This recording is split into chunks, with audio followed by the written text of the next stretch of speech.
사도행전 11장 26절에 보면 안디옥에서 최초로 예수 믿는 사람들을 그리스도이라 이렇게 칭하였다라는 기록이 있습니다. 그런데 그 이전에 문헌에 보면 그리스도이라 불리기 전에 예수 믿는 사람들을 people of the way, 길의 사람들 또는 길 위의 사람들이라고 불렀습니다. 그 길은 예수의 길이었고 십자가의 길이었고 생명의 길이었고 구원의 길이었습니다. 그래서 예수 믿는 사람들을 people of the way 그렇게 불렀습니다. 그러므로 그리스도인이 누구냐? 그리스도인은 교회 다니는 사람을 말하는 것이 아니라 예수님을 믿고 그 예수를 따라 사는 사람을 그리스도인이라고 부르는 것입니다. 그리스도인이 누구냐? 삶에 끊임없이 다가오는 시험과 유혹을 예수 이름으로, 예수와 이름으로 단호히 커트해버리고 거룩한 삶을 추구하는 사람을 그리스도인이라고 부르는 것입니다. 그리스도인이 누구냐? 그 거룩한 길 위에서 한 걸음 한 걸음 삶의 발걸음을 내디딜 때마다 아이고 힘들어, 아이고 죽겠네 라는 불평이 아니라 그 발자국 위에서 하나님을 찬양하는 사람, 그 사람을 그리스도인이라 하는 것이지요. 그렇다면 왜 찬양할까? 왜 삶의 길 위에서, 삶의 여정에서 우리는 하나님을 찬양할까? 내가 받은 것이 있기 때문에 그렇습니다. 그것이 무엇입니까? 그것을 은혜라고 이야기하는 것이고, 지난주일에 네 가지 차원에서 은혜를 정리를 했습니다. 나를 하나님께 가까이 하고 하나님을 믿게 하고 의지하며 살게 하는 삶의 모든 내용이 은혜요. 주님께서 때를 따라 도우시고 인도하시는 것을 은혜라 하고, 주님께서 나와 함께 하시고 지금도 오늘도 이 시간에도 나에게 말씀하시기 때문에 그것을 은혜다라고 이야기를 하고, 하나님이 나를 만나주시고 나를 사랑해 주시는 것, 그것을 은혜라고 정리를 했습니다. 그리스도인이 누구냐? 그 은혜에 감사하는 사람이 그리스도인입니다. 여러분, 누가 감사하고 누가 감사하지 않을까요? 하나님께서 내게 주신 은혜가 있다라고 알고 깨달은 사람은 감사합니다. 그런데 하나님께서 내게 주신 은혜가 있다라고 알지 아니하고 깨닫지 아니하는 사람은 그저 다른 사람이 감사하니까, 내가 감사드리지 아니하면 편해서 좀 부끄러우니까 좋아요.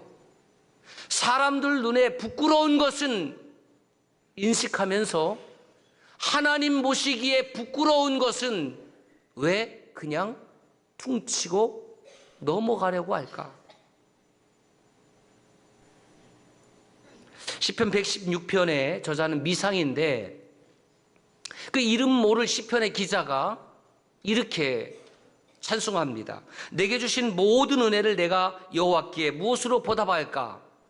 사도 바울이 디모데에게 마지막 시대에 고통하는 때가 이르는데 그 고통하는 징조를 18가지를 말씀을 하잖아요. 그 왜 고통받느냐?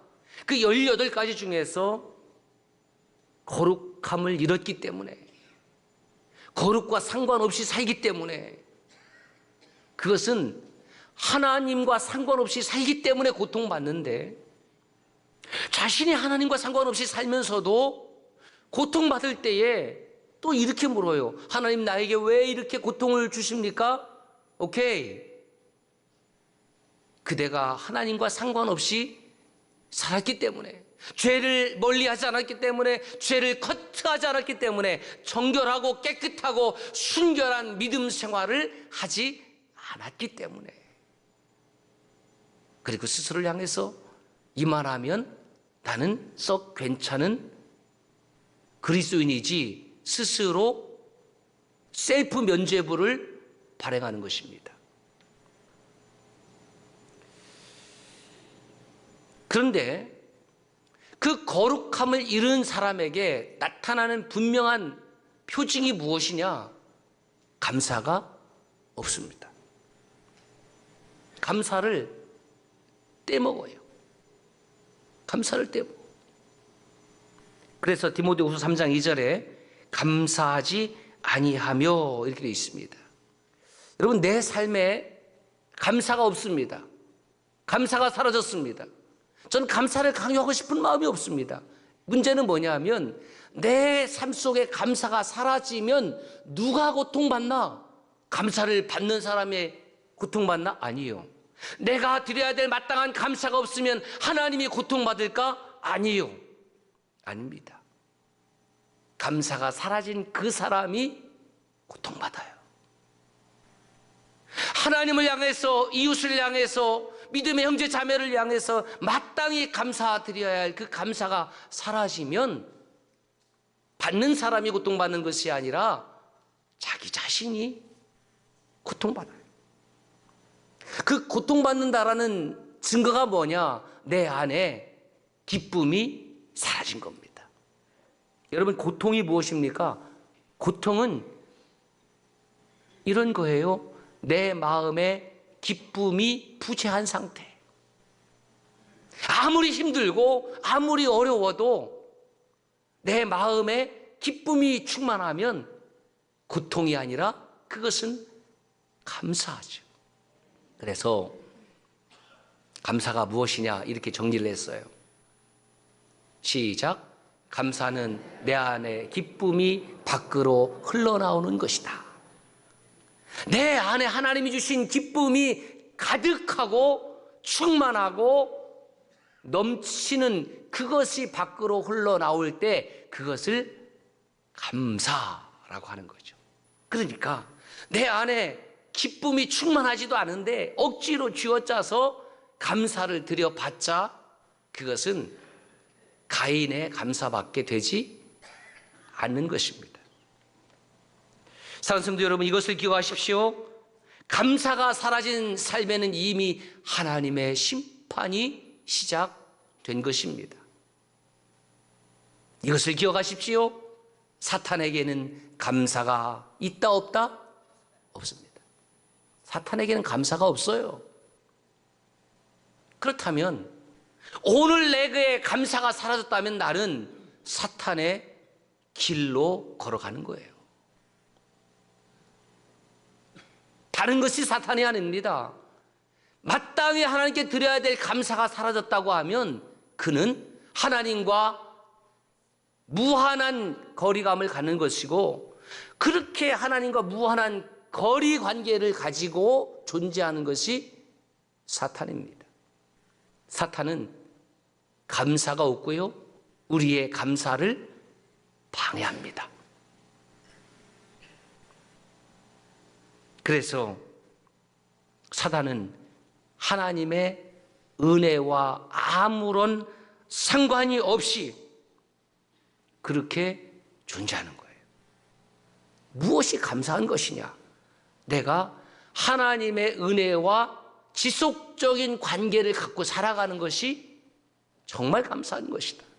하나님의 은혜와 지속적인 관계를 갖고 살아가기 때문에, 하나님의 은혜와 지속적인 관계를 갖고 살아야 하기 때문에 때를 따라 돕는 하나님의 은혜의 보좌 앞에 누가 되었든지, 그가 목사가 되었든 장로가 되었든 권사가 되었든 청년이 되었든 노인이 되었든 어린아이가 되었든 유아가 되었든 모든 하나님의 형상대로 지음받은 하나님의 자녀들은 때를 따라 돕는 은혜를 받아야 삽니다. 그것이 감사한 일이지요. 그런데 에베소서 2장 1절에 보면 우리는 허물과 죄가 있었다, 그래서 죽었다, 이렇게 말씀하고 있는데 어떻게 허물과 죄투성인 내가 하나님께 그 은혜의 보좌의 앞에 나아갈 수 있다는 말인가? 그래서 어떤 사람은 저는 못 나갑니다. 저는 예배당에 못 갑니다. 내 죄가 너무 많거든요.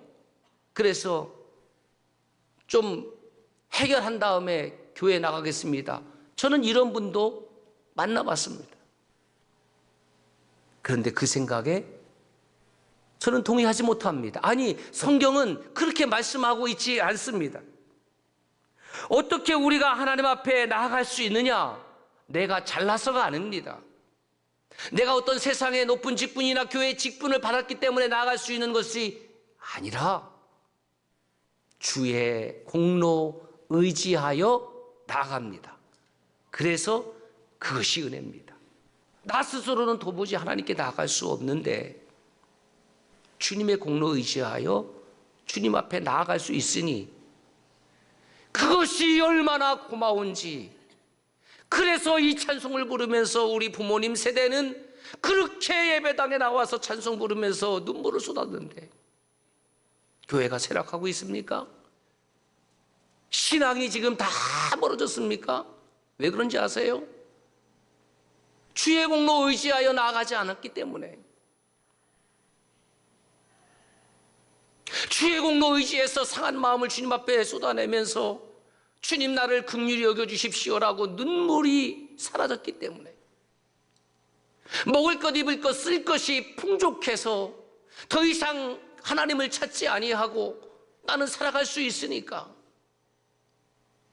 그래서 성도들이 찬송하다가 울고 울다가 기도하고 그러다가 말씀 받고 그것이 어느덧 한국교회에서 사라졌기 때문에 교회에 하나님의 백성들이 자취를 감추기 시작하고 교회가 문을 닫는 거예요.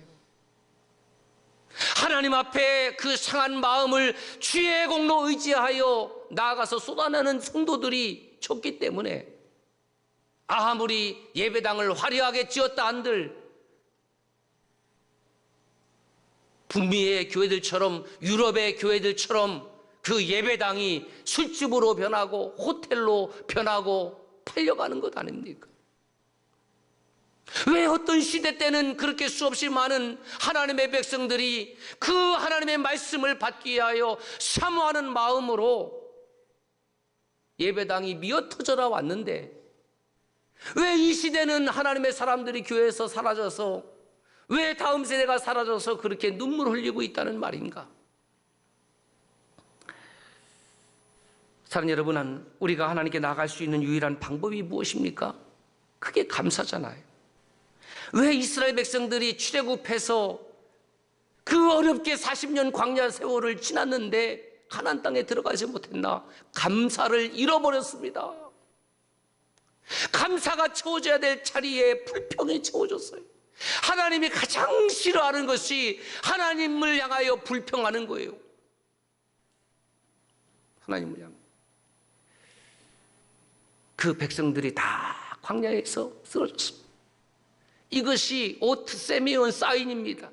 하나님의 나라는 감사가 없이는 절대로 들어갈 수 없다. 그래서 시편 95편에 보면 다윗은 이렇게 노래합니다. 우리가 감사함으로 그 앞에 나아가자. 하나님 앞에 나아가되 예수 공로 의지하여 나아가지만 우리는 감사함으로 주님 앞에 나아가자. 감사함으로 나아가자. 감사함으로 예배하자. 감사함으로 예배당에 오자. 감사함으로 그의 문에 들어가며 찬송함으로 그의 궁전에 들어가서 그에게 감사하며 그의 이름을 송축할지어다. 하나님 나라의 문을 들어가는 방법은 감사함으로 들어가는 거예요. 하나님의 나라에 들어가는 것은 감사함으로 찬양할 때 들어가는 겁니다. 그래서 제가 이렇게 정리했습니다. 시작.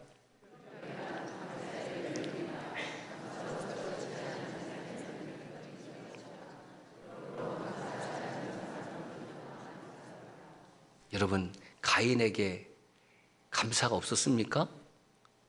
감사가 있었죠. 왜 없었어요? 재물이 없었습니까? 있었지요. 왜 없었어요? 그런데 그 감사는 형식적인 감사고 위선적인 감사였기 때문에 감사가 아닌 거예요.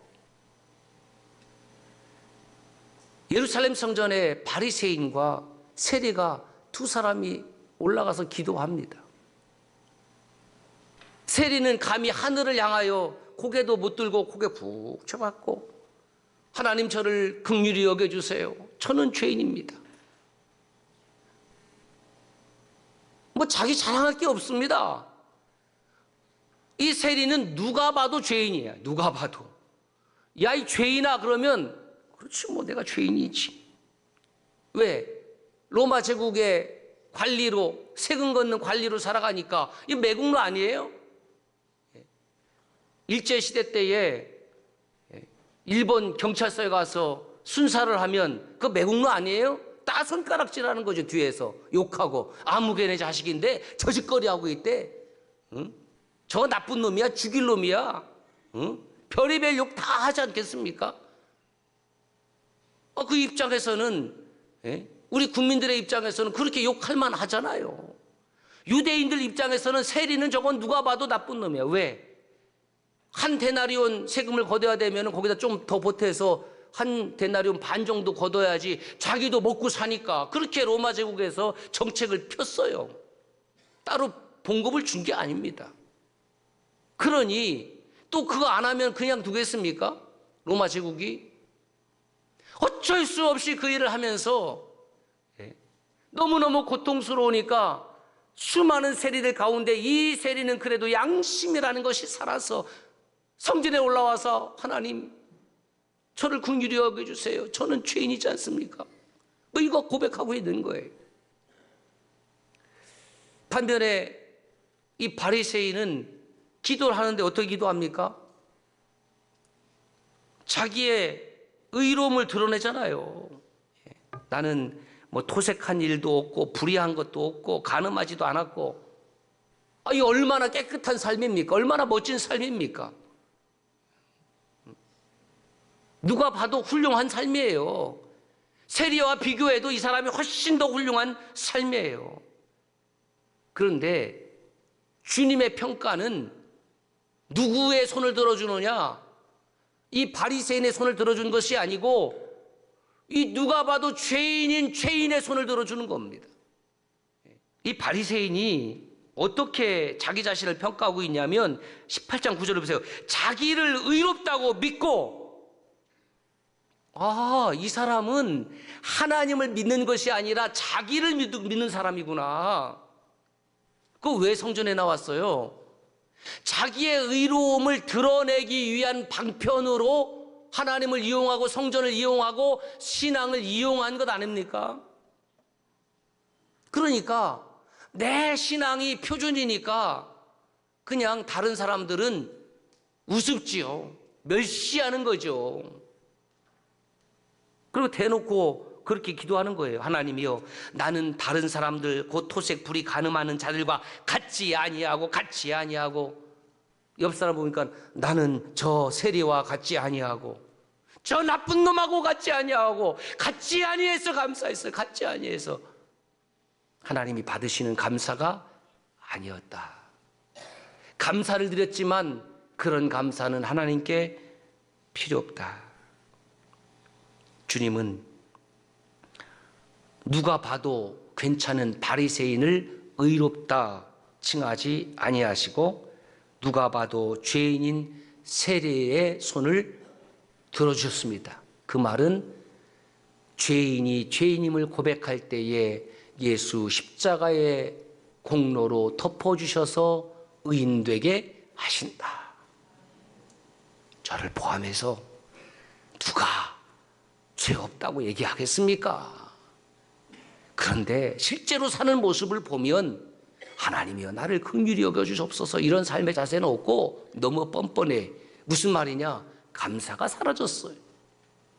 마땅히 주님의 긍휼하심을 받았다고 하면 내가 무엇으로 여호와께 보답할까의 마음은 다 사라진 채로 너무너무 뻣뻣해.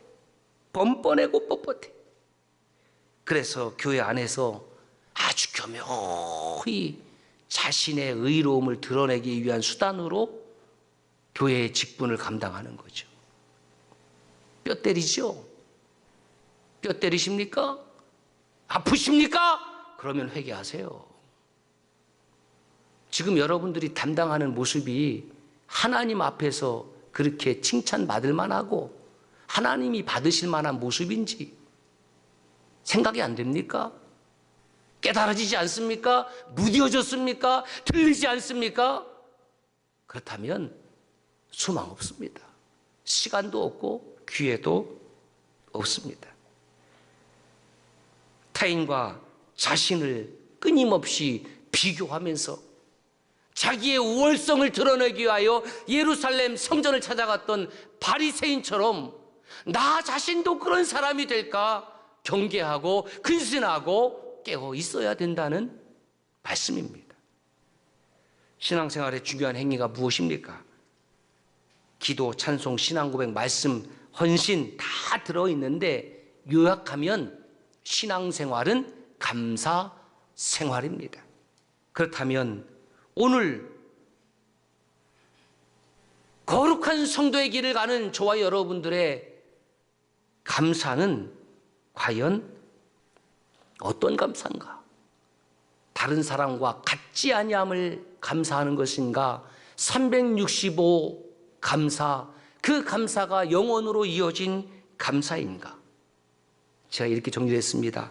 거룩의 다른 이름은 감사요, 감사한 만큼 그래서 행복하다.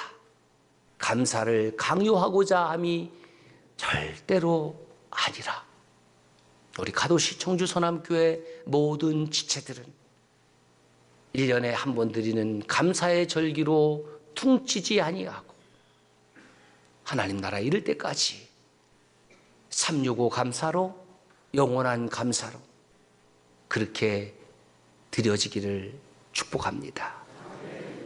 오늘 저와 여러분의 감사는 어떤 감사입니까?